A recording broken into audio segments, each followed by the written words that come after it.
Alright, what's up YouTube? It's your man Dave. I'm here with another video, and this one's specifically going to be talking about red flags when it comes to buying jewelry. Things you want to look out for, things that you should be aware of that happen inside the jewelry business that you should try to avoid at all costs. First thing I recommend to everybody trying to buy a piece of jewelry is go ahead and go online and do some research. Have some comparisons, have some comparables when it comes to what it is that you want to buy. If you want to buy a necklace, bracelet, earrings, a diamond ring, whatever it is, have an idea of what it goes for online. That's going to save you a lot of trouble, a lot of heartache down the line, especially when it is that you're trying to negotiate with people at jewelry stores about what it is you want to buy. First thing to be aware of is high pressure sales. Nowadays, sales are like buying a car. You know, the old notion everybody has of when you go into the car dealership, how they're trying to pressure you into the sale, how they try to be pushy. That exists now basically in every industry.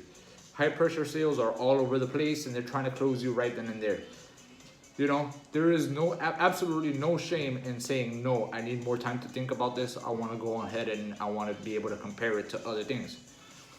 They should be okay with it. If they're that confident in the product they're selling, they should be 100% okay with that. They should not try to keep pushing you, keep trying to get you to do it right then and there, because that's going to create troubles down the line. Oh man, other things to be aware of are stores, that personal store that you're trying to buy, their refund policy. What does it look like? Does it even exist? Do they even offer a refund, or do they offer exchanges only? Chances are, when you're buying something at a jewelry store, they're going to try to offer you discounts regardless without even you asking for it. It's pretty ridiculous. I'm going to go ahead and go over that in a little bit. But when you go ahead and you try to look at these types of things, you can be able to better compare which jewelry store is going to be the store for you. If they don't offer refunds, if they don't only offer exchanges or store credit, whatever it happens to be, might be something to keep you away from that store. If you don't stand by your product as much as you believe, or as much as you're trying to make me believe that you do, then you should be 100% confident in what you're selling me is what it is. And, you know, I wouldn't want to return it in a week's time or so. You know, offer me a 5-day, 7-day return or refund policy would be nice to have. Some stores do it, some stores don't. It is up for you to decide what you want to go by.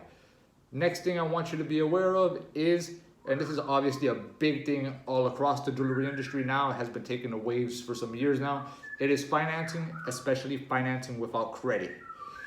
Financing without credit is no different than basically paying for something with your own cash. In the sense that when you're financing without credit, it is actually the finance company that is paying the jewelry store, not the other way around. The jewelry store is not paying the finance company for their services. The finance company is actually paying the jewelry store for using them. Something very important to note, it is no different than using cash, but it does have its ups and downs.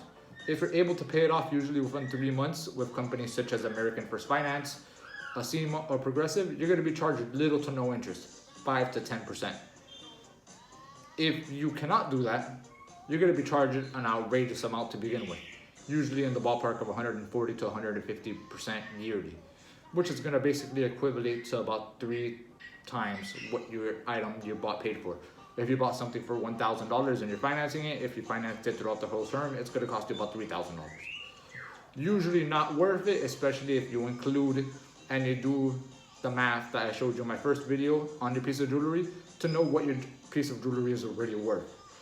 For instance, let's use the $1,000 example. If your piece of jewelry that you're buying from the jewelry store is $1,000 and they're making a 50% markup on you regarding the piece of gold, you're basically paying $3,000 at the end of the day financing. You're basically paying $3,000 for something that is worth $500. It breaks a tons of people's hearts very, very, very more often than not, and you do get a bunch of bad reviews for it. I know a bunch of jewelry stores, they try to fight it off and they try to argue with Google that that wasn't them, that they were never a customer, whatever. Don't always go by the reviews, go by what they tell you there, right then and there, and use your best instincts to be able to buy something or not buy something. Next thing I want to go ahead and talk about a little bit is when it comes to buying diamonds. Anytime you buy a diamond bigger than, I would say, half a carat, you know, 50 pointer or more, very important to have paperwork for that diamond. And I'm not talking about just any type of paperwork. They better be certified by GIA or AGS. Any other certification is basically a waste of your time, and it is not worth it down the line. You try to sell that diamond and nobody's gonna want to pay you what you paid for it. Nobody's gonna want to even get close to that number. Jewelry stores, pawn shops, things of that nature, they won't even get close to those numbers.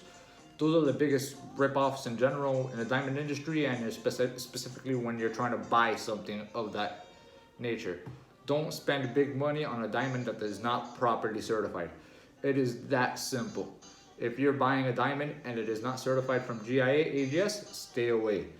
If the jewelry store themselves, they try to hype it up and they try to tell you that, oh, this diamond is perfect, this diamond is flawless, look how pretty it looks, look how awesome it shines, whatever, but they don't have any paperwork at all for that diamond, stay away, because half the time the jewelry store themselves don't know what type of diamond it is. They don't know if it is lab made, if it is a natural diamond, what are the qualifications of that diamond. They don't have the necessary equipment to be able to do that.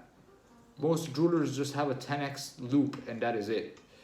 You need much better equipment, such as the GIAs, thermal telescopes and things like that, to be able to identify and be able to really look in depth into a diamond to be able to give it its proper grading above a VS1 clarity. You're not going to be able to see it with your regular loop. It's just not possible. So any jewelry store that tells you otherwise is clearly full of shit. They're clearly trying to sell to you, and you clearly are not going to be the victim of that scam. Last but not least, I want to go ahead and just talk a little bit about when it comes to getting managers' approvals for jewelry sales in general. Half the time they're just baiting you. They're just trying to mess with you.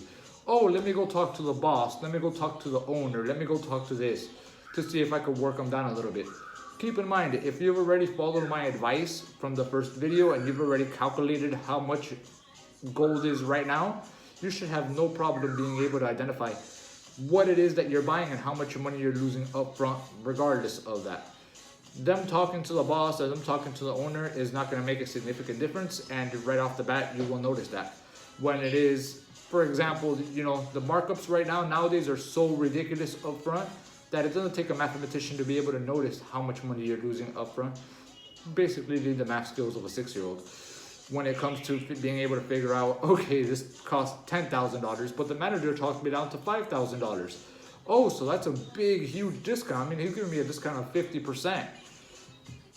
At the end of the day, it makes no difference when they're still selling you the gram at $50 a gram. No, so if you're losing a bunch of money anyway, it makes no difference. You could be able to pick up that same piece of jewelry at any other store for $4,000, $4,100 right now. Easily, already made. Don't fall for the scam. Always have an idea of what it is that you're buying costs versus what it actually goes for versus where could you buy it somewhere else. Don't fall for the sleazy salespeople, the management team, and all of that gimmicks. You see that way too often nowadays, and at the end of the day, it's just going to hurt your heart when you come back and you realize that what you bought really wasn't worth it. If you've liked any of the information I provided for you, if you've liked the video, go ahead and do me a favor, subscribe to the channel, follow up for more advice and more good content coming out.